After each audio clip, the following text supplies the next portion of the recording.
Yo, yo, get up, nah I ain't a quitter. Toss me the ball, I'm a really big hitter.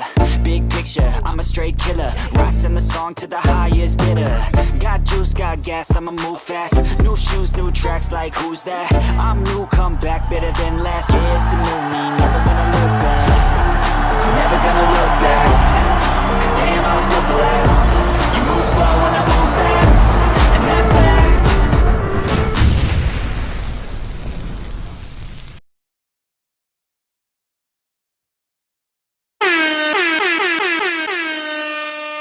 What's up, Bears Nation? Welcome to Bears on Tracks, where we crank up the heat on Chicago football. And tonight, we're tearing into the Bears' 2025 offensive line explosion. Is rookie phenom Ozzy Trapilo about to own the trenches? And can Kiran Amegadjie rise from a brutal start? And what's the truth behind Caleb Williams' rumors? We've got mind-blowing stats, exclusive scoops, and a heavy hitter in the building. And last but no least, the heavy hitter is Chris Brown with a K, joining us to break it all down. This is going to be electric, folks. So smash that like button, subscribe, and let's dive into it. So here we go, folks. Let's get real, like Real Deal Holyfield, about the trenches in 2024, man. O-line was a pressure cooker, allowing 68 sacks, the most in the NFL, according to stats, ESPN stats. That's literally almost 4 sacks per game, with Caleb Williams facing heat on 38% of his dropbacks. That's brutal. Kiran Amegadjie, the 2024 Yale draft pick, got thrown into it like the Wolves early after a quad injury. He played 12 games, racking up 487 snaps, but his 58.2 PFF grade tells you it wasn't pretty. Still, his 82-inch wingspan and 330-pound frame scream near future star, man. Now enter the building, Ozzy Trapilo, the 6'8", 310-pound beast, 2024 draft beast from Boston College. Dude, I'll tell you what, Chris, this guy's a game changer with an 87.4 pass blocking grade and just 1 sack allowed in his final college season per PFF. Is he the anchor we need? Let's set the stage, man. I'll tell you what. We gotta set the stage. We gotta talk about it. We gotta break it all down. And Ozzy Trapilo, man, he isn't just a big body. He's a technician with swagger. In 2024, he started all 12 games at Boston College, earning a 90.1 run blocking grade. The best in the ACC, man. We know that the ACC ain't no chumpzilla, okay? His balance and smarts make him a perfect fit for head coach Ben Johnson's wide zone scheme. On May 16, 2025, Johnson told the herd with Colin Cowherd, our O-line needs half a season to gel in the run game. But pass pro, we ready, bro. And I'll tell you right now, I played left tackle, mostly pass pro. It's a lot easier than doing the run, okay? I'm just going to tell you right now, I'm going to keep it a buck. Not saying that there is not attention to detail in the pass, bro. No. Don't get it twisted, bro. But what I'm saying is it's a lot easier to pick up if you pick up what I'm putting down. And we'll get into that in a little bit. And my man Chris is going to break it down, and we're going to get into all of the details. But first, I'm setting the stage. I'm setting the table, man. This is big talk, and we're ready.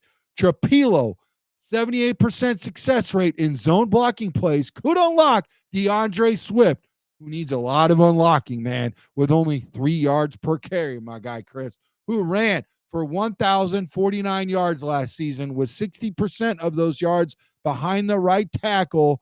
Trapilo's Jermaine, man, if he delivers, Swift could hit the 1,500 yards in 2025, I think. Is Trapilo the spark? to ignite this offense? Our guest is about to weigh in on this, man, and I'm excited, man. And here's why. Bears Nation, it's go time. We're joined by no other by Chris Brown, the Chicago football guru who's got the inside track on the Bears. Chris, welcome to Bears on Tracks. Let's hit the ground running, bro.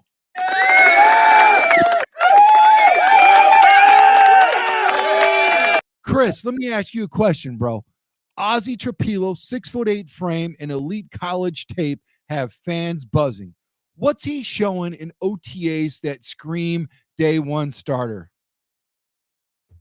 He's showing from what we being told is that he has the ability to hold his own, and I think when you look at his film, the film shows a lot more polish in the little things than a lot of people are aware of. Like for example, when it comes to setting up his blocks, he knows how to get square with the person he's trying to block. That's just small minute details, but when you watch him with pass blocking, when rushers try to beat him with power, 1-2 step back, he's already anchored and stalled them out. And then when you look at the run game, when you watch Boston College film, that final drive against Florida State last year, a lot of those runs were behind him, whether designed that way or not. I'm talking about sometimes the running backs going to the left, but because of the fact that Trapilo washed down the tackle and moved to the line to second level to the linebacker and washed him down too, the running back cuts back and he broke a big game.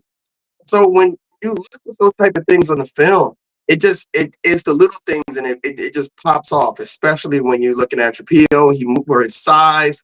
You see a guy like that who has a unique ability in his footwork to use that to wall off defenders. And you can tell that's a running back's dream to just have a hole run through made by a guy playing right tackle that's 6'8", 310 pounds. And his technique comes off more polished than what you would see with a lot of college offensive linemen. So I honestly think he can hit the ground running this year. Bro, you set the stage beautifully. Everybody in the chat, I appreciate you guys showing up and showing out. Right now, we got 252, 265 in the building.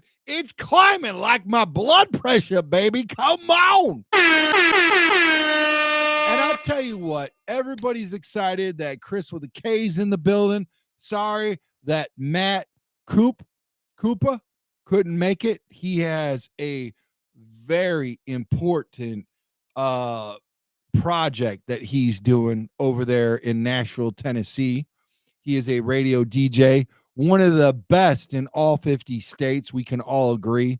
And love the guy, love Chris, love their show on Fridays. I'm so happy I could fill in. One of the questions that we have in the chat, they want to know, are you a former football player or a coach? Because it seems like you've got the headspace and the acumen for either or, bro. I played football, high school, did a little JUCO, a little semi-pro. When I was in the Marine Corps, they had a football team. So, and then I coached Little League. So I do. Wait. Let's not gloss over that. Marine Corps. Hoorah. Come on, man.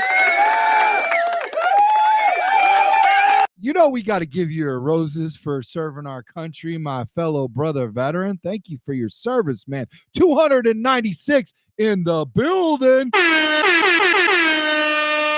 Yeah, man. So, Chris, they could tell right away, your football, bro. It's not foosball for you. It's football, man. So, Cliff's also in the building. He said, hey, Trax, hey, Chris, these guys are fired up. They're ready. They love what they're picking up what you're putting down. It's good, man. James Childress coming all the way from Wisconsin, I believe. He said, Packers still stink. We're going to steamroll through the division. He's fired up. He's ready to go. Everybody's rolling. Everybody's on top of it, man. Another day of dieting. It's okay. So, hey, listen, now 310 in the building and colliding. XApp holding it down with 302. I agree, man. You know what? you have an eyeball for the finer things in life when it comes to the X's and O's. So let me ask you a question about another guy in the building. Kiran Amegadjie, he gave up 7 sacks and 487 snaps last year. How's he holding up in camp, and can he claim a guard role, or where do you see him, bro? I can see him being more of a guard. But the thing about it is that when you look at last year, he came in, I believe, within like the first 3 weeks. So sometimes when you're coming off of an injury, especially when you're missing time in camp or preseason, it takes a while to get you going. And even with that, even if you got back in the lineup or you're thrown into the lineup, you're still behind in some cases. So that's with just certain players. So I think he was playing a kind of a game of catch up, and that game of catch up was going through the whole season. The offensive line coach was like, I'm not even going to judge him off of last year just because of that particular situation. So I think he has the size to be either one, a tackle or guard. But if he was a guard, I think that'd be more suitable just because of the fact that you got your PO, you got Tooney on one side, you have Dolman at the center, and then you have right at the right tackle. So I mean, we could see about adding depth to the guard spot since Tooney's on the back end of his career, and see if we could bring him up that way. He could just be under the tutelage of Tooney while he's here. Kind of reminds me of you, man, where you're like a Swiss Army knife, if you will. If there is like a super Swiss Army knife with a lot of extra, kind of like when we grew, I don't know, I'm showing my age, maybe not so much you. Well, let me ask you this. What year did you go to boot camp? That'll help me out a little bit. 2009. Oh, snap. Yeah. You were well over a decade past me. I went to camp in 97. So Mhm. Mm, that I got one piece of gray right here. It just started. I got one. it's probably got my name on it. I'm not gonna lie. No, but listen, no. Let's keep it a buck. Let's keep it a buck. Let's try to keep it all, everything, on board, for your sailor over here. Here's the deal. I want to say this. I feel like everybody is pulling their weight in camp, right? And I know it's the underwear Olympics. You're not going to see everything. We're not in pads. We're not in real time situation, but you're only given what's in front of you. We've all been a part of that through life. It doesn't matter. You got to stick the landing. You got to own it. Two things in life you can show up and show out. Attitude and attendance. Those are the two things. You own that. Nobody else owns that in life. Attitude and attendance. AA. Attitude and attendance. This guy, he's got a feel right now that he is, and he's got the attendance in camp. We can't put an injury or a previous injury on the man. Football is full of injuries, right? Now, after a while, are you injury prone? What's the deal? What's going on? I feel this is what I feel, Chris. I got no inside whatever. This is just how I feel. Okay.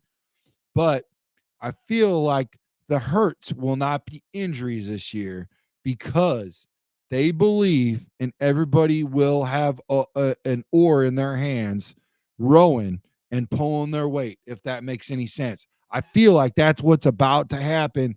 And I don't want to gloss over Quran and say, you know what, the jury's out. He's a done deal. That's a wrap. There's no room for him in the building. I think, I think there's plenty of football left in this guy. My God. And like you said, he could be a guard, he could be a tackle, he could be whatever. Like this guy could really help our team out, even though Jonah Jackson is at right guard, like you already previously talked about. We've already got a left guard, 4-time Super Bowl champion, Pro Bowler, all that great stuff. I got his jersey upstairs. I'm excited to don it. Okay. Uh, you know, we got I think we got a bona fide starting left tackle and Ozzy Trapilo. We'll talk about Braxton. Let's pause for the cause in that. But I like what you said about that. There's definitely some room in the building for Kiran Amegadjie. So Ben Johnson, he said that the wide zone scheme needs time. It's going to take time, half a season. What's the biggest hurdle for this O line to sync up by week 4, brother? I think it's for mostly just practice reps. And also just taking time with each other just to get to know what each other does. So you can all be on like what they say, the same rope, like on the same rope. Just stay connected. You could tell when this one's gonna push to this level. Hey, it's the zone right. The center is gonna chip on the D tackle and then push to the backer, and then the backside tackle, he's gonna push to that other backer, then push high to the safety if he can knock him out the way. So it's all about timing, especially also with the running back. The running back got to know who his lineman is too, because usually what you see is they're more comfortable based off of who's where or who they're cutting off of. It's a trust thing. It's a trust based off of consistency of working together with the same guy over and over and over again. So I think they need to just gel it together. They got the guys, they got the talent. They just need to bring it all in. You know what? You said it eloquently, man. I just want to give you, Cliff wants to give you your roses also, not to derail this awesome train you're pushing, but he says, thank you for your service, Chris.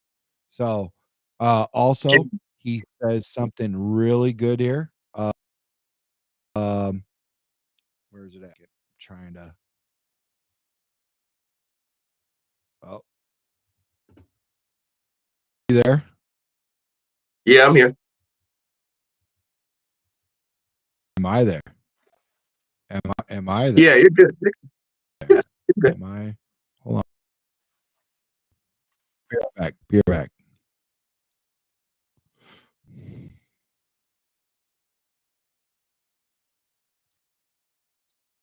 Got a little. All right.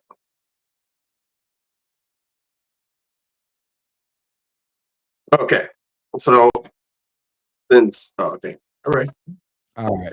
There we go. There we go. Can you hear All me? right. We good? Yeah, I can hear you just fine. Yeah. Okay. So we got over 503 in the building. Oh my, 492 on XApp. We got 11 on YouTube and a goose egg in Facebook. Everybody, make sure you subscribe. Hit that like button and share this video to everybody. Share it to your mama and your granny and all of your friends and family. And I love you guys so much for showing up and showing out. Do us a favor, come on over to YouTube after the show, hit that like and subscribe button, leave a little comment, and thank you guys for showing up on Friday night. I'm happy to be a guest on his show. So listen, let's get back into it. Let's get back in about what is it going to take by week 4, Chris? They just got to be able. As far as zone. They just got to be able to move on one accord. Everybody be on the same page. Get the timing down. The backs got to be able to work with them as well. It's more of just a trust thing. Just trusting your guy's going to be where you need to be at that particular time in that particular part in the play, and everybody just needs to do their job. Wall their guy off, push to the second level. You could push to the second level, and keep going from there. Keep that back untouched. Build a hole so he can cut into, and he could just hopefully hit his head on the goalpost on the way down the field. So it's a great scheme. I mean, you've seen guys like Derrick Henry when he was in Tennessee, he benefited off of it. But you had guys like Taylor Lewan who had that line moving on one accord, making that one hole so he could plant his foot in the ground and take off. So this will be something great for, I believe, for DeAndre Swift and the backs that we have in that running back room. I honestly think, yeah, we got what it takes in that offensive line. We just got to put it all together. Look at that, man. Got to put it all together. It's not a matter of if, it's just a matter of when, right? So I feel like we got this vibe going on, this military vibe. I love it, man. I mean, here's the deal. Duke Rufus says, Boots, I went to boot camp in 92. He got me beat by 5 years. I don't feel so old anymore. That's good. That's good. Romy I was in the Bear, digital camera era, so yeah. digital. Man, digital. You think that worked out? You think that digital cami worked out? It works out, yeah. I mean, it the way it works, it works out perfectly. I mean, I only did about 7 years, so I didn't do a whole like 20 or anything like that. So Yeah. Yeah. But you know what though? I tell you what, hey man, have dinner with the wifey, man. I appreciate you. Definitely chiming in, man. Sean. Oh, Sean. Okay. Sean from work. That's awesome. I just met him. That's great, man. Hey, James says this is an awesome, tight knit family here at CSP. Bears fan says, bear down. He's excited, man. He's fired up. So listen, we got 600 in the building. This is great. Question. But I got a question for you, Chris. Here we go. Warm it up, Chris. I'm about to. I feel like I need to play that song whenever I'm, talking to you, man. Here's the deal, man. Caleb Williams was on pressure, 38% of drawbacks in 2024. How much can Trapilo and Amegadjie cut that number in 2025? What do you see, bro? they could cut into that number in a great way, especially Trapilo. You could just tell because he's patient, and then on top of that, he's more technically sound. But I've seen the film. It's rare he gets beat with speed. Usually, it's more like a power to speed type of mix. But even then, that's like something the elite edge rushers can pull off. So I honestly think Trapilo can play a huge role in quieting down that rush on Caleb Williams. Give him more time to throw. Um, like I said, it's just like more practice, repetition, and Amegadjie. We just got to see how if he can live up to the hype he had of why he was acquired by the Bears in the first place. And I honestly think he can. It's just more of like in a depth type of role. I don't really see him starting at this particular time, but it's only the first 1 or 2 weeks of OTA. So we're gonna see. We're gonna see. Bro, let me tell you something, man. Here's the deal. We give Caleb a pass because of the way he was mishandled, right? Ben Johnson's supposed to right the ship. I know he ain't no miracle worker. I know he can't spring no pixie dust and make everything all, pretty and nice. But if he can do that to Caleb, he can sure do that to Swift. But the engine that gets all this going is the offensive line. And guys like Kiran Amegadjie, they need a pass also. Okay. He was a rookie also. He got thrown in there, you know, into the fire, man. And it was rough. It was rough. Now he's got one of the best offensive line coaches in the history of ever. And it takes a whole village, man. It doesn't just stop there. The running backs coach, he's a pretty darn good coach too when it comes to offensive line. And why? Because he knows that his running backs ain't going to do diddly squat unless he's got a good offensive line. Let's talk a little bit about that, Chris, and why that matters. Because I know you just did your due diligence. I know you just looked at a lot of tape before this show. So talk about it, bro. What you got? Oh, I think Amegadjie, what the offensive line coach stating that is because I believe what he sees in the film is there's flashes, and then on top of that, when you're a rookie, you get in like you're coming off of an injury around preseason, early in the preseason stages of the NFL season last year. It does. You are still behind, and on top of that, there's actual players that have said that that first year, being and being the backup, or being the guy that's not usually starting, a lot of those players say the game has to slow down for them.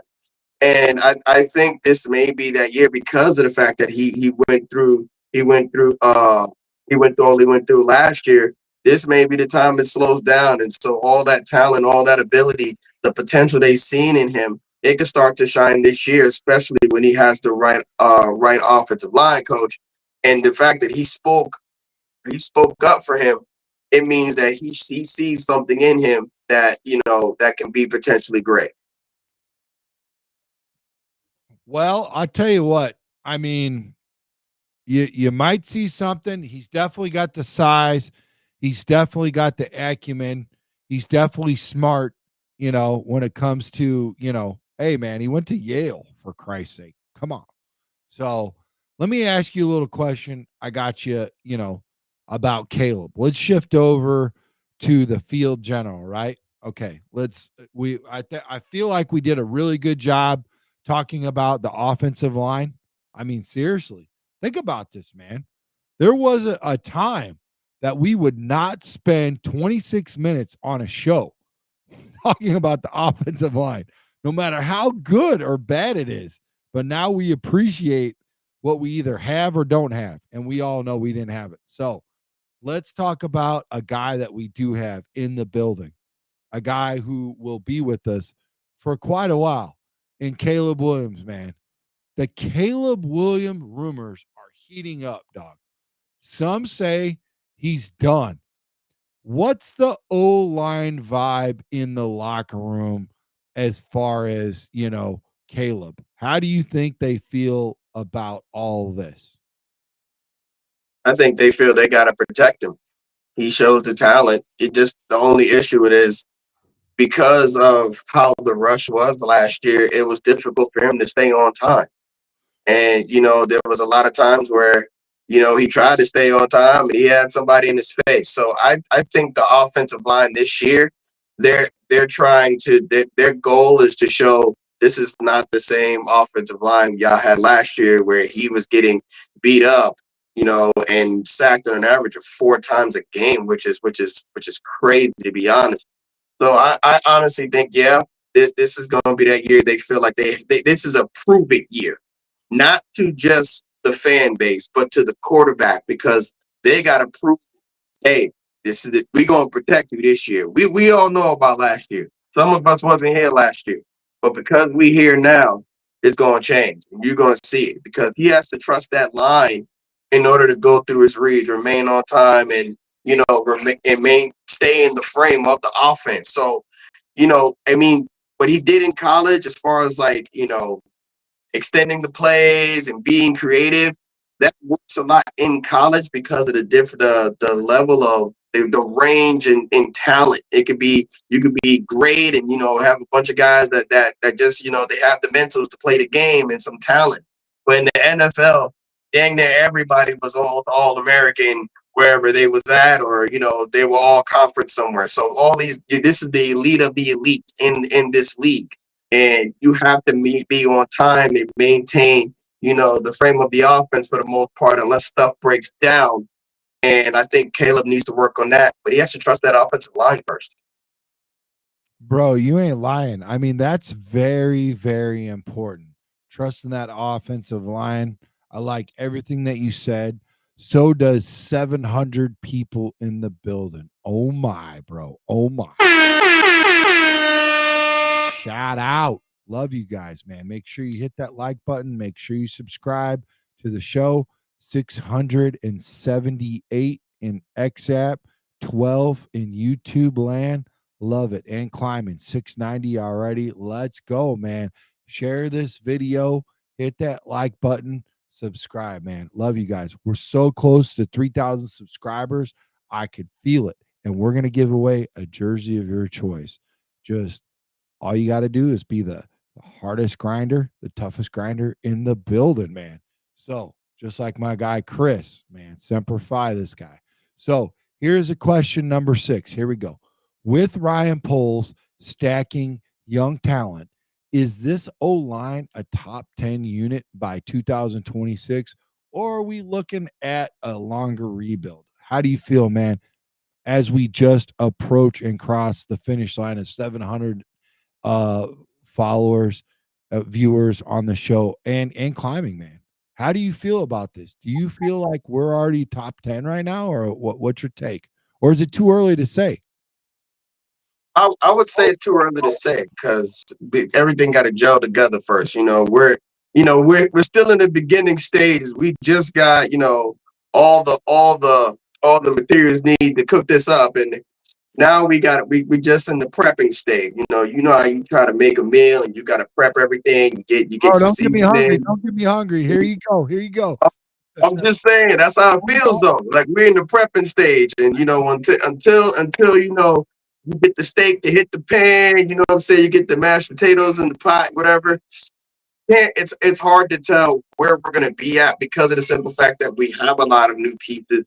Some of them rookies, some of them trades. So they're all new in the building together. So we still got to build that up and gel. You know what I'm saying? Everybody mesh together to be on one accord. Does it have the potential?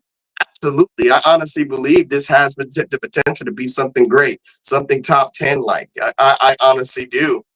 But until they prove it on the field, all we can just see is the potential of it. I honestly think we can be top 10. It's just, I'm on the outside of the building like everyone else. So it's something they have to prove, and I feel like they're out to prove it this year. No, yeah, you're absolutely right. I agree. And you know what? So does Bears fan for life, aka Phildo. He says tracks. Bears are going to surprise a lot of people this year. I love that. I love the vibe. I love the energy coming from that listener.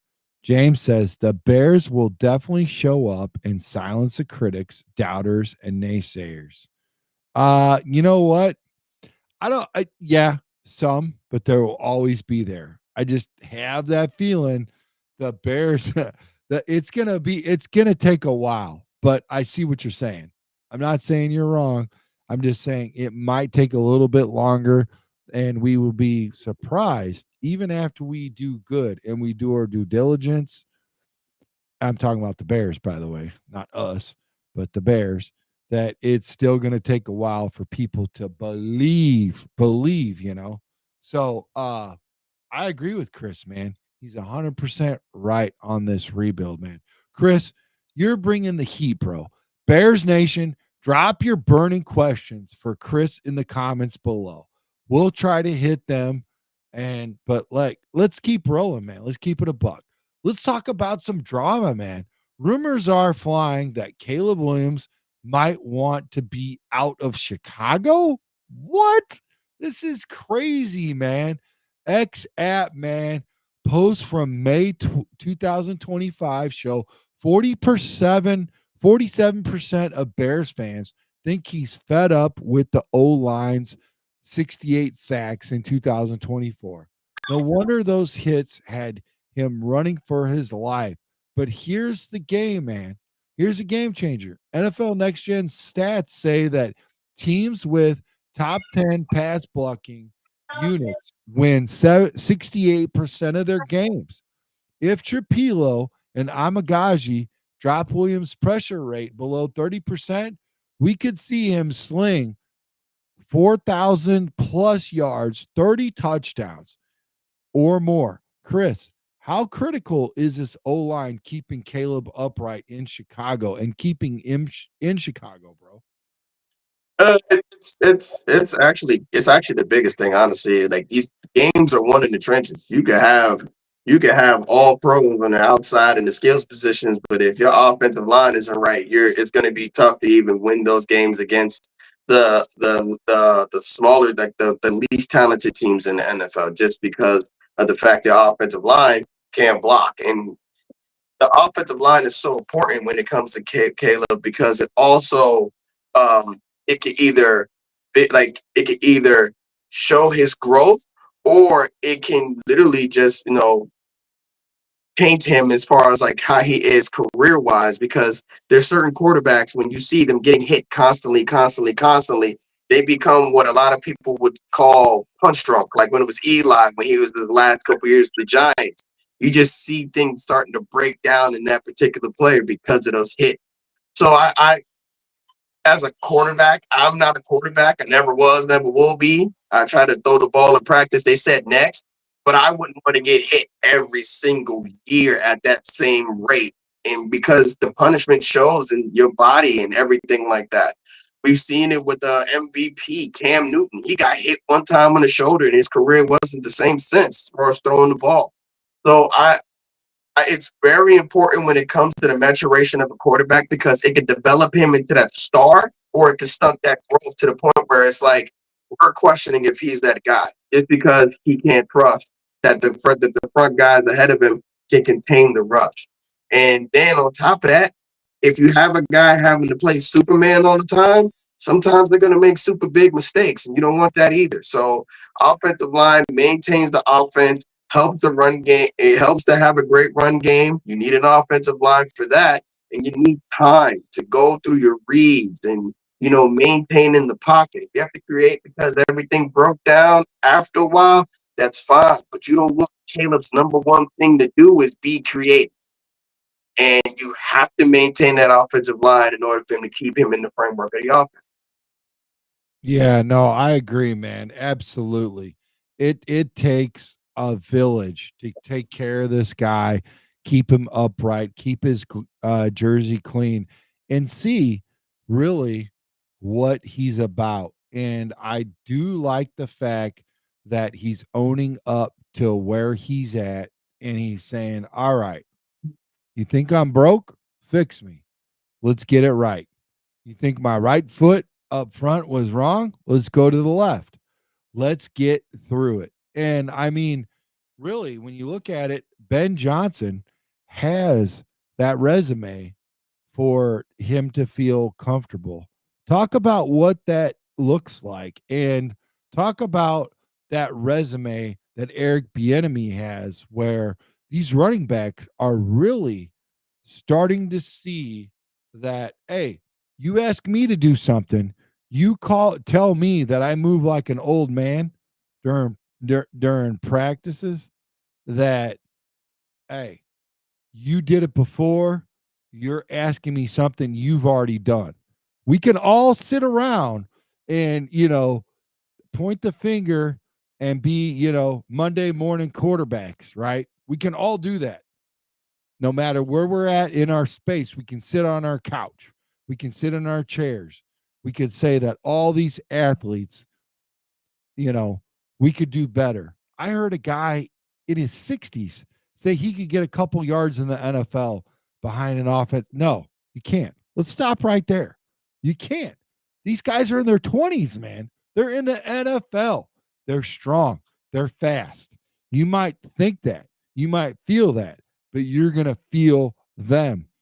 That's wrong. That's why I stop. That's why I draw the line. It ain't going to happen, Jack. No way, no how. Okay, let's keep it a buck. These guys are world class athletes for a reason. You know what I'm saying? But I'm saying right now, I feel really good about what's going on. I really do. Now, Bears Nation, here's the deal. We just lit up the O-line story for 2025. From Ozzy Trapilo's takeover to Kiran Amegadjie's fight and those Caleb Williams rumors. The trenches are where legends are made. Massive thanks to my boy KB, Chris Brown, in the building for dropping knowledge, man. You were so good, man. You were a gem. We now have over 800 in the building, man. This is great. This is good. Let's check out the chat. The chat is coming in hot. Let's see what they got for us. Okay. Bear down. Everybody's excited. We lacked accountability. Now we're getting that. I really feel like that is the tone that we have right now with accountability with all the coaches.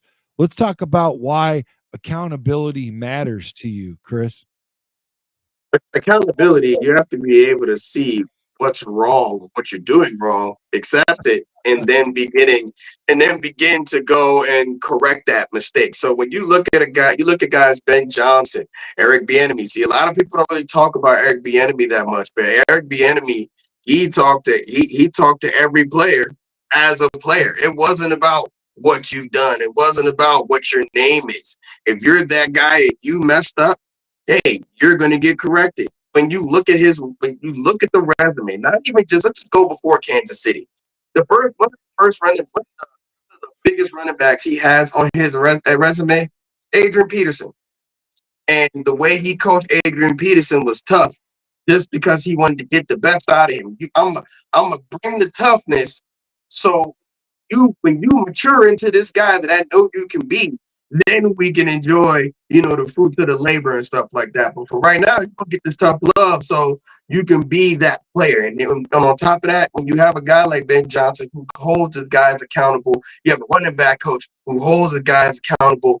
That is something that is going to flow throughout the building. It is not just going to be from the coaches. It's also going to be from the players. It's also going to be from whoever, everybody being accountable, which means that you're seeing in yourself, like, yes, I am great, I am good, whatever, but I know the mistakes I make and I got to be better. And you got to be able to accept that first. So this coaching staff is taking a real look at themselves, at the roster, and these players are going to be doing the same thing.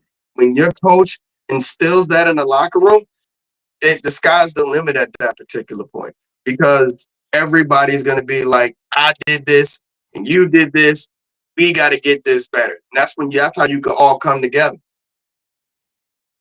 I agree. That's where they all come together, and they come together every snap, every whistle, every video meeting, every coaches meeting, everywhere that they are asked to be at.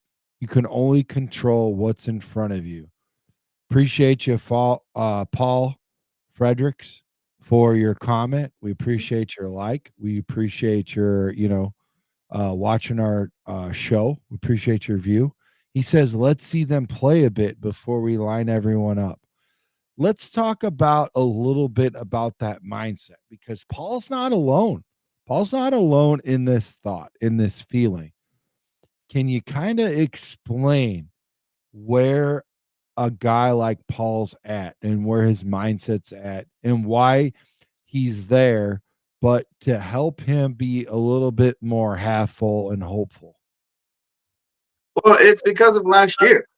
When you looked at last year, when the drafted Caleb Williams, #1 overall, what we seen the year before, it was, the defense started to show up more, especially in the back half of that season.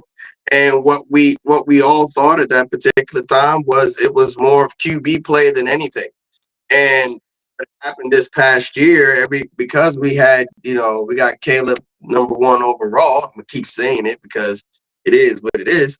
It is what it is, baby. There was a level of hope and expectation that, because how the roster looked, defensively, and then we got DJ Moore, you got Roma Dunze, Cole Kmet, that this team was going to explode and to get like at least about 8-9 wins last year. And then when you look at the beginning of the season, how it started off, 4-2, and then that Washington loss happened, and everything just fell off a cliff. So I think what a lot of fans are saying is, I don't want to get my hopes up too much. I don't want to start talking about trash until I see them hit the field, and then, whatever, however the chips fall. And then to even stack on top of that, the coaching staff is new. So not only do the players in the locker room have to gel together, now you got to have the coaches do the same. And that's very difficult to do all that within the 1 year. We've seen it happen. You see it happen in Washington, but it's not as commonplace to see a team with a new coaching staff rebuilding in certain areas to just shoot out the gate and go to like the NFC Championship or even playoffs for that matter. I love what you said there, because that's important. Let's pause for the cause right there. And why that's important is because if it happens, you all need to remember this moment on why it's so important and why it's so extravagant and why it's so spectacular, because it's like a unicorn riding down the street on a unicycle that's, side by side with a polar bear that's on a unicycle. Like, you just don't, you can't make that up. It don't happen. I mean, at Washington was one of one. I mean, let's be real. They had what, 4 or 5 wins the year before, and now they're in the NFC Championship, one game away from the Super Bowl. I mean, come on. And we were talking all that smack about their OC and how everybody figures them out and blah, blah, blah, blah, blah, blah. Jaden's a rookie. There's no sense in. Listen, he was one of 4 quarterbacks that were in the last 2 games of the freaking NFL season of 2024. Come on, man. If that ain't enough for you to open up and see how great that was, I mean, really, hats off to them for real. And if we can have something like that in our season, that's special. That's what Chris is saying. It don't happen all the day. It don't happen every day. But it might happen again someday, and it might be us. Don't say why me, say try me. Don't say why me, say try me. And that, I mean, dude, Chris knows all about that. And I know about that. But we got to see. And that's why, like he said earlier, that's why guys have like that little, like, I'm not there yet. You know what I mean? I'm not there yet. And I'm not willing to be captain, positive, when I ain't seen it. But there's other guys out there like Sean Poe. He's saying 12-5. And James agrees with them. He's saying anywhere from 11-6 to 13-4. But Paul's still saying, there's guys out there like Paul. Let's see them play a bit before we line everyone up, man. James is saying this is fantastic with 800 or more in the house. Let's keep this momentum going. Giving that muscle up. 852 now. Um, please like and subscribe to those who are coming on board. You won't regret it. We're a close, tight-knit family here at CSP. We really are. That's 100, man. That's 100 for sure. So, here's the deal. Here's the deal. I've looked at a couple things by our co-host Jim Miller, Bears, Jim Miller, quarterback. He and Pat Kerwin have talked about a couple of our groups and everyone in the NFL, all 32. He really believes, and he's put us really high, right up there with the Packers, right up there with the Vikings, and right up there with the Lions in our tight end room, that we are right up there with them. Let's talk a little bit about that. Let's talk about why it was so important for us to secure a tight end and get him early in the draft, and what that matters to a guy like Ben Johnson. Ben Johnson said, "You are my very first pick in the history of ever as a rookie head coach." Why is that important, Chris? Well, as far as like the type of system Ben Johnson runs, he has a lot of two tight end sets on top of that, and you also see there was a guy that was in Detroit named Sam Laporta that turned out to be a stud too. So I honestly think when you look at it, when you look at that type of build, he's one of those tight ends that can block, but also runs routes and can catch passes, a hands catcher. You know what I'm saying? And those things are key, especially when you're running through the middle of the field. And then you look at the height of Colston Loveland and the size, the way he runs smooth. It's understandable why he was drafted in the first round. And then you see all that talent that was really in the small bottle of his college career, because Michigan was a run-based offense. So that means he can block too. So he has the build of an all-around tight end, a guy that can block, guy that can run routes, and he can catch the ball at the highest point. That is the potential to be a triple threat. You can run around to get separation. You can block the guys on the edge and set the edge. And then if you match me up with a safety, hey, quarterback, put on the top shelf. He can't get it. So he has that particular build, and it shows on the film. And that's why I think Ben Johnson was like, hey, you're my first pick because I believe this one, you're going to knock it out the park. Bro, knock it right out the park. And that's what he did, man. I tell you what, he is crazy good. Greg Olson said he could potentially be the next Travis Kelce. He put that right up there. Travis Kelce is going into his 13 years in the NFL.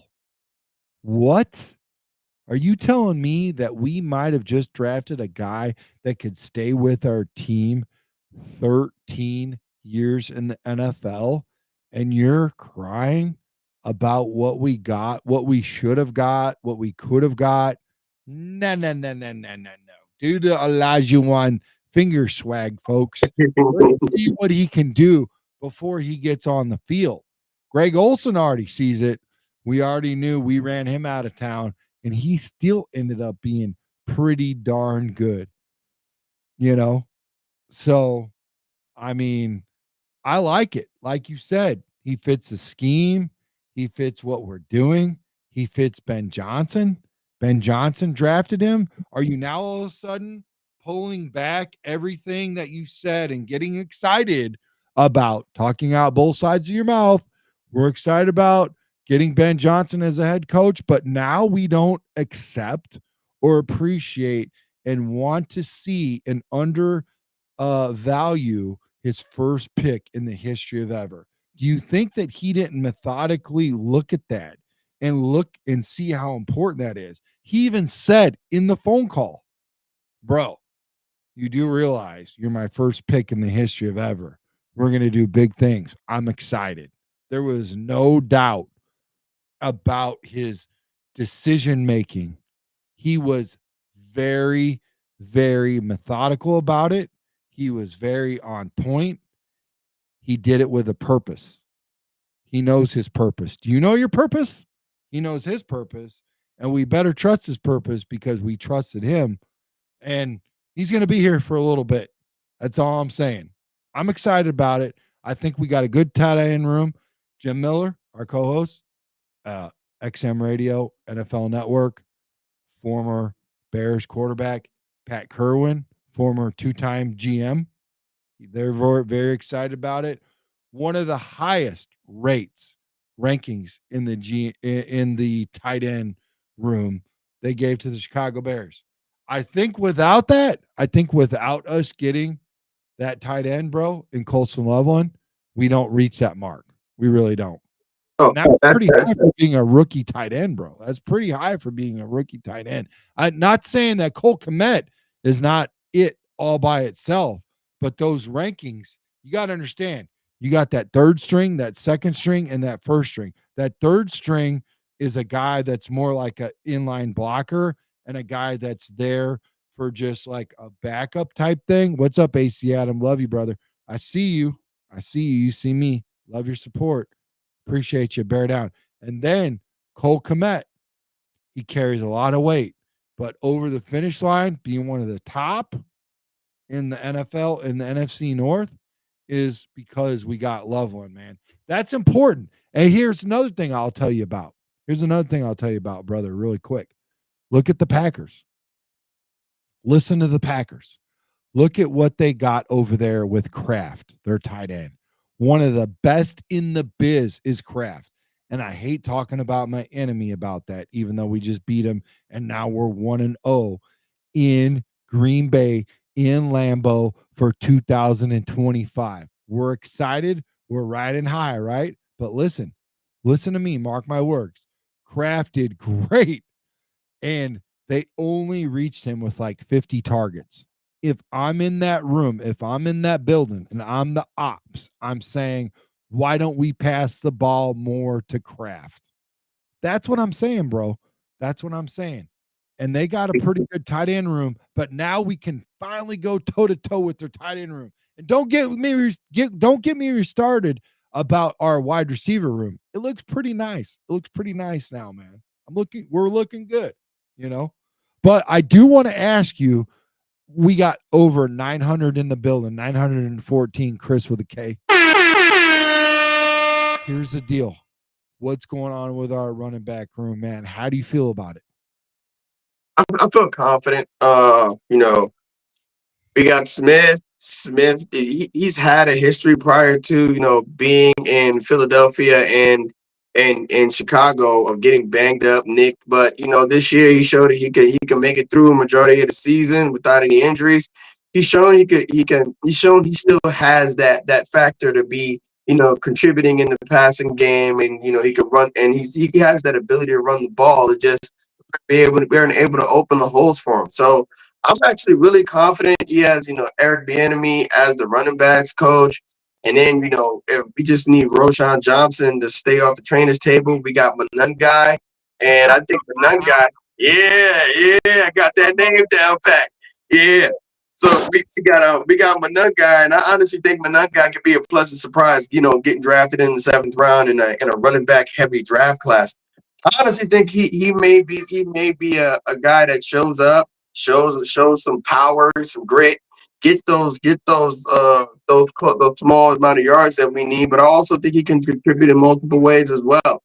So I mean, when you look at this offense, the way it's set up, it's made for guys like Manungai and Smith to be able to you know to excel, and especially you have Smith, DeAndre Swift. I said Smith like 3 times. DeAndre Swift, DeAndre Swift, and you have him in a zone blocking scheme. You need a guy that's shifty like that to put his foot in the ground, get to the second level, then start the show. So this is going to be this. I'm really confident in this running back. I believe this can be a 1,000-yard season for Swift. I really do.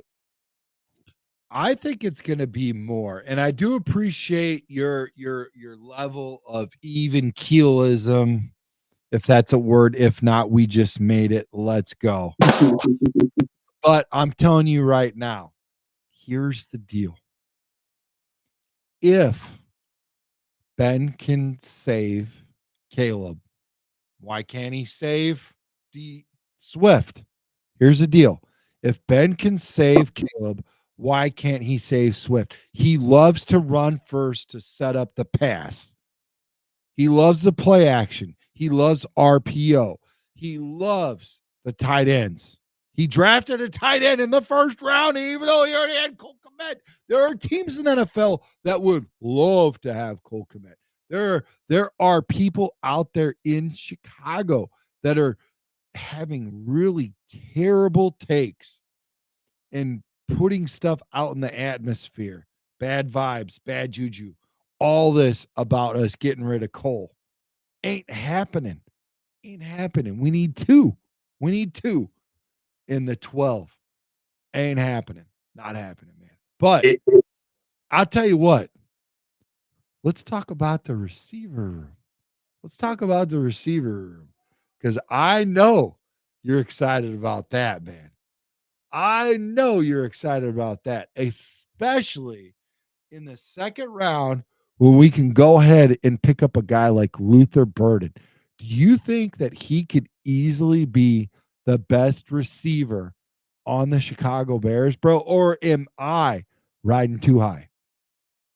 Uh, I believe he can contribute. I believe the number one is still going to be DJ Moore, but can he build into that role where it was similar to Cincinnati and Joe Burrow's best years, where I can't even say best year, but when you look at the receiver core, it was the most consistent. Where he had a T Higgins, he had Jamar Chase, but he also had a Tyler Boyd, and I think Luther Burden can be more of that Tyler Boyd, that third option right now. If Roma Dunze continues to, trend upward as far as his career is concerned. I mean, Luther Burden, Luther, he's still a rookie, coming out of Missouri. And I believe he's still going to have like certain rookie mistakes and certain rookie moments where you have a Roma Dunze. It's like, hey, I was just here last year. This game's slowing down for me, and now it's time for me to ball out. And then, of course, you got DJ Moore. So when you look at this, the way this receiver room's built, and then on top of that, you got Devin Duvernay as well. Devin Duvernay, a speedster, who's also shown that he could just do some damage from the slot in the middle of the field in certain spots in his career, and then he's a special teams threat as well. So this receiver room, it can be slept on because of the fact that you got two guys within their first 2 years in the NFL, but you got DJ Moore.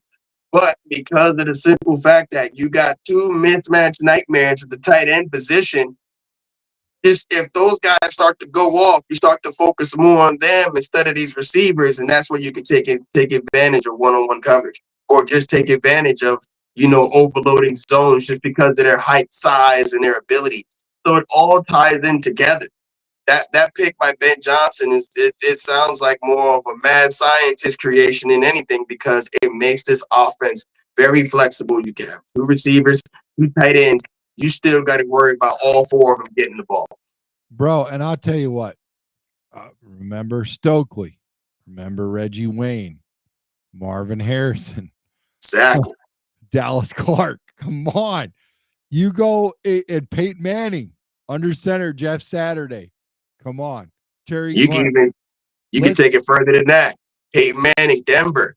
He had Demaryius Thomas, Eric Decker, Welker. Well, and here's the deal. Slot guys are major.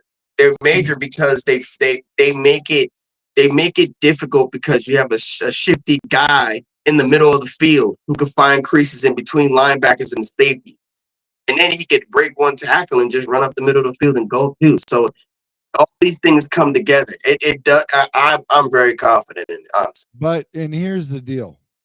Okay, let's keep it a buck. You got Edgerrin James. You get rid of Marshall Faulk. Fine. A little scary. You don't pick Ryan Leaf. You pick the second best in the draft, Peyton Manning, who becomes the best. Ryan Leaf, head case. Really, really bizarre, but it worked. Not going to lie. But now you got Peyton Manning, the sheriff, in the building. All those receivers, Marvin Harrison, Reggie Wayne, Stokely, let's keep it a buck, Dallas Clark, doesn't matter. Edgerrin James goes down after you get, you ship off Marshall Faulk. You got guys freaking second string, third string, Dominic Rhodes, doesn't matter, man. It doesn't. Mongo, whatever that dude's name is, they all got 500, 700 yards. It didn't matter. Why? You're not worried about the running back. You're worried about the sheriff and all of his targets. Okay? That's what you're worried about. Now, I'm not saying that Caleb is Peyton. Don't get it twisted. I'm not even saying that his mentor in Tom Brady, the GOAT. I'm not saying he's that either. But the dude is a dual threat QB. We haven't even got into the fact of what it's going to be like for a mad scientist in Ben Johnson, who made a guy like Jared Goff look like one of the best quarterbacks in the last decade, maybe even 2 decades. He was an MVP candidate twice. He revived him. He got down on his hands and knees and gave him mouth to mouth and chest compressions, revived that guy and made him look like one of the best in the history of ever, man. Oh my goodness. Can you imagine what he's going to do? He's salivating right now with a guy like Caleb Williams, and now he's working so hard with this guy. And he's got all those receivers in any one of them. To your point, I agree. DJ Moore, number one. Rightfully so, because he is the veteran in the building. Got to give it to him. Now, I will say this, though. To the mad scientist, Ben Johnson, to his credit, what did he say? He said, oh my gosh, this guy, surprising me, man. He's blowing my doors off. He is phenomenal. Working hard, grinding hard, smart, attention to detail. Love what this guy, Roma Dunze, brings. And then dragging up the rear, who definitely could have been a first-round draft pick in Luther Burden. quite possibly the best draft pick in 2025. And he's your third best receiver? Come on. Come on. We're not used to this. And you don't think for a second that our running backs that are playing second fiddle are going to be able to take advantage of this? Talk about how important and how special this is, because last year, brother Chris, our defense was on the field 40 minutes out of 60 minutes. 40 minutes out of 60 minutes. They were on 2/3 of the time they were out on the field. Talk about how important that is, bro. Uh, but because one, your defense doesn't have a lot in the tank because they're taking a lot of hits majority of the game. This is coming from a That's one key Marine. thing. This is coming from a Marine who's used to freaking pulling not only his weight, but the Navy's weight and everybody's weight. He's talking about grinding hard and how much easier that is and how much lighter of a load it's going to be because of that. Listen to this guy. Listen to this guy. I played corner in the Marine Corps, the base I was on. The one thing I love is watching the offense on the field. That doesn't mean I was trash or anything. I was good. I was good. But the thing about it is that when you're watching the offense, you're resting. And as a defense, yeah, you love to make the hits, you love to make the turnovers and everything because you get off the field. And so when you have and also it doesn't put much pressure on the defender because of the simple fact that your offense can just methodically move the ball down the field. You're watching that other defense get tired. You're watching them with the hand on the hips, and you're watching the offense just beat up on the other defense, and then punch it in for a touchdown. So those things they play it goes well for that team's defense if you're able to just dominate the time of possession because of the fact that your offense is wearing down that opposing defense, and every time you get on the field, you're a lot more, you're fresh. You know what I'm saying? Because of the time you spent in the sideline. So it helps because attrition. It's a game of attrition, and if you can wear down an opponent's defense to the point where it comes down to the wire and they just can't stop them. We've seen it in multiple games where strong defense, but because they've been on the field too long, it starts to wither down. That fog and force starts to come in, and then all of a sudden a big play touchdown, or they just get worn out and you see they got nothing left. So that offense that can stay on the field and beat up on the defense, but you see more and more start points at the end, towards the end of the game, second half, the points start to show up on the board a lot more easier. So it helps. It definitely helps. And that attrition thing, when you have a defense on the field too long, they don't fly around as much as they did in the first quarter. They don't fly around as much. But if you keep a defense off the field, they're going to fly around all 4 quarters, and you're going to see that energy all day. Dude, I'll tell you what, you're hitting some bars here. And this is why it was so important for the Chicago Bears to hit it big in the free agency and to hit it in the trades. There's 3 ways to upgrade your team. 3 ways. 3 ways. Free agency, trade, and draft. And I tell you what, a lot of people put too much emphasis on one or the other. But if you can nail the Trinity in all 3, you're doing pretty damn good. And I know some guys that get a little like, and you know what? Rightfully so. I'm not throwing shade at you because Chris already said it. He said, listen, Trax, these guys are used to yesteryear. Understand that. Keep it a buck. But listen, we cannot look at our past to define our present, or our future. And they are doing everything they can to put a better product out on the field. I'm telling you right now, God is my witness. I did not see the free agent coming. I did not see the trade coming. I was more focused on the draft than anything. And I thought they did good at that.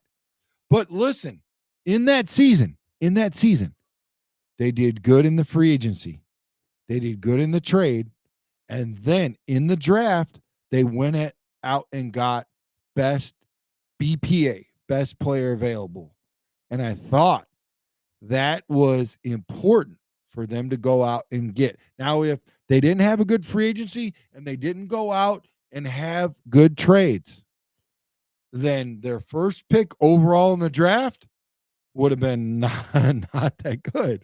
But they did the right, I feel like for our Chicago Bears, they did the right thing. Do you agree, Chris?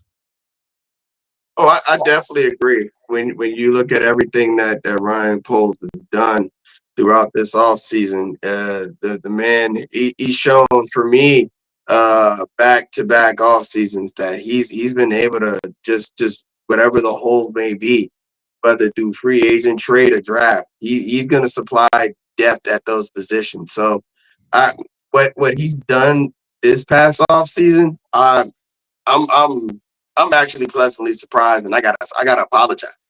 I gotta apologize because I was one of those guys that when it came to draft time, I said, look, if he doesn't do trenches within the first two picks, I'm gonna be one angry fan. Like when you look at this is before the trade, this is before the free agency acquisition, and I'm just like, yeah, and Solomon pick makes a lot more sense. Luther Burden great pick. And then you see the Ozzy Trapilo pick, and then you see the Newman pick in the fifth round, and you see a certain trend with these acquisitions. It's like, okay, I'm gonna bring in the proven talent, but then these rookies, they're gonna have this level of flexibility that we can put them wherever we need them. It's a deeper thing. It's not like this game of Madden where it's like, yeah, 87 overall, I'll sign him. Yeah, he has 99 speed, 99 strength. I'll draft him. No, it's deeper than that. It's a very detailed look into each acquisition and what they bring to the table. And what Ryan Poles has done, a lot of his moves have impacted this organization to the point where you can see it with the like Montez Sweat trade, the drafting of Stevenson, keeping Jalen Johnson, keeping Kyler Gordon, and then you're bringing in you're now this year. He drafts Trapio. He trades for Joe Toon. And he gets Jonah Jackson. He gets Chris Dolman, the interior offensive line to protect the quarterback because A-gap pressure is a quarterback's number worst enemy. And then on top of that, he brings in another piece for receiving, and then he brings a tight end that can block. I'm not gonna rank. What is the first gap that Michael Vick attacked? What is the first gap that Michael Vick attacked in his career that made him so successful in being a dual threat quarterback? It's the A gap.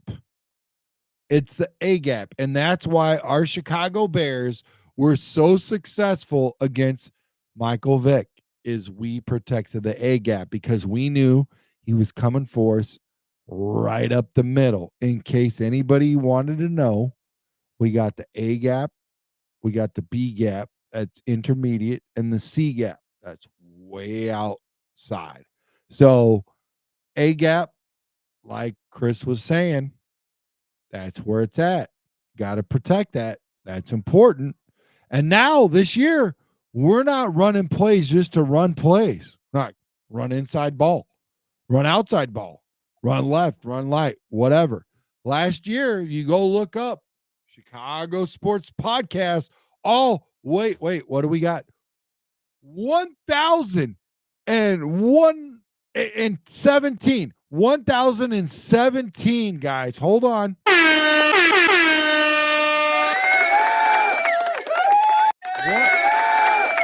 1,017 people watching right now. You go back and you look last year when we had Olin Kreutz on, he said that if we run the ball to the left side, we will get positive yardage more than we run to the right. And I still saw a lot of times when we ran the ball to damn right. And I'm like, come on. Why don't they hire Olin? And you know what they did to Olin? They said, hey, listen, bro, bring in as a consultant. I forgot it was 15 or 16 bucks an hour. That's how much they valued. That's how much they valued offensive line coaches and help. The culture has changed quite significantly if you go out and get 4-time Super Bowl champs, perennial Pro Bowlers, Dahlman, all of that. Exactly everything Chris has just unpacked and talked about. This is huge. You guys don't even understand what has happened. This is huge. This is epic. Now, I will pause for the cause because last year, I got to keep it a buck. I just focused on what the Bears upgraded. I did not look at what the ops upgraded. The NFC North, the Vikings upgraded. The Packers upgraded. And the Lions upgraded. So it's very difficult to see what's about to happen. But what I will say this, and a lot of you have already said it on Facebook, you've said it on XApp, Instagram, everywhere in the streets. You've told me this, and I believe this, that there are a lot of games that we could have won if we had the coaching that we have now. Do you agree with that assessment, Chris? Oh, definitely. Oh, most definitely. It was definitely coaching for that back half of the year.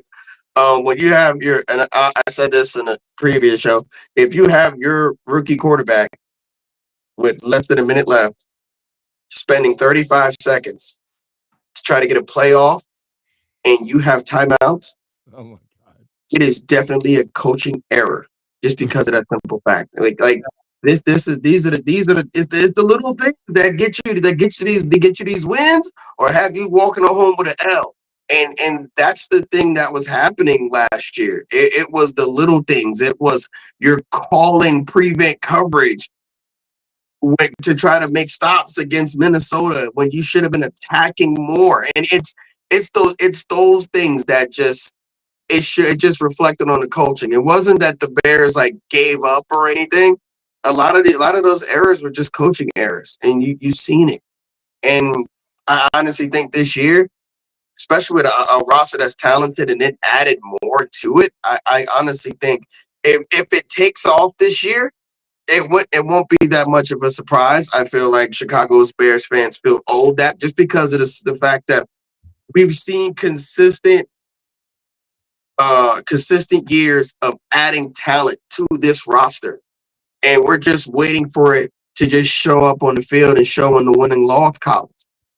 And I think that's where it's at right now. You know what? You're not lying. I think that's where it's at right now. And that's where we should leave it because we got so much Monday through Sunday on Chicago Sports Podcast, man. We got Monday and Tuesday, 8 p.m. Central Time, Chicago Bears time.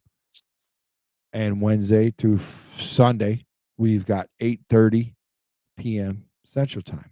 We got some stuff during the day on Saturday, Sunday.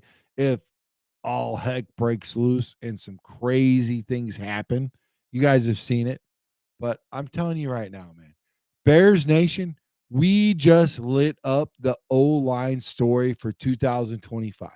From Ozzy Trapilo, his takeover to Kiran Amegadjie fight, man. And those Caleb Williams rumors. The trenches are where legends are made. Massive thanks to my boy Chris Brown with a K dropping his knowledge, man. Catch us live at 8:30 p.m. Central every Friday on the X app for more Bears on Tracks and YouTube Nation also and Facebook. Smash that like button and comment your boldest Bears hot take, man, and subscribe and stay locked in, man. Who's the O-line's X factor? Tell us below, man. Let us know and bear down. Hey, man, Chris, thank you so much, man. And thank you for letting me come in and help you out while our boy Coop is flying the coop, man. Appreciate you. Hey man, it's always a pleasure to talk football. Y'all know me all day, every day. I'm with it. So you know what I'm saying. Thank you guys for showing up. Like, subscribe, share with your mother, your sister, your brother, and even another. You know what I'm saying? Just say just thank you for just even just giving us your time. Just talk Bears, media, sports. You know what I'm saying? That's what we do down here at CSP. You know what I'm saying? Love y'all. And so Chris, 1043 showed up to your show, bro. I'm honored. I'm blessed. I just thank y'all. I just thank y'all, man. Thank you Just guys thank y'all. Just thank. so much, man. Love you. All love.